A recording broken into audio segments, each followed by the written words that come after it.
It is a fragment, a faded piece of papyrus with this phrase, Jesus said to them, my wife.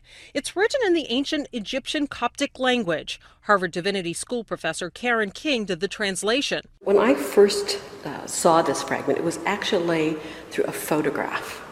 And I couldn't believe it. Once we finally came to the decision that it said, Jesus said to them, my wife, it was really an astonishing moment. The fragment is an intriguing element to a question that has been debated for centuries. Was Jesus in fact married?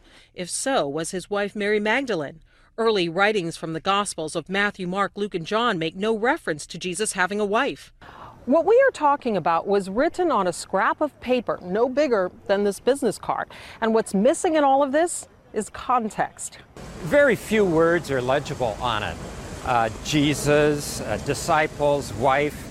But, a question arises immediately, is this the same Jesus they're talking about? There were a lot of Jesuses running around in the Middle East.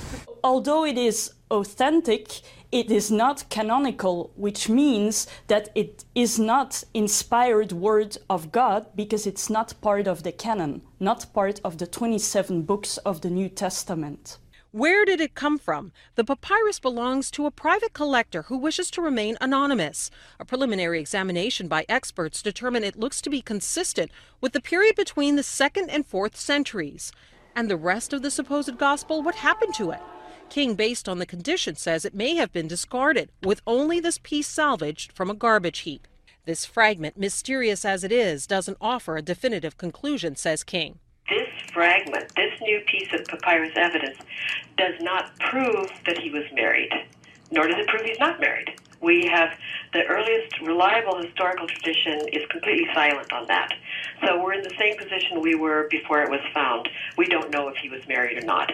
Perhaps a phenomenal new clue, or perhaps just a scrap of ancient text.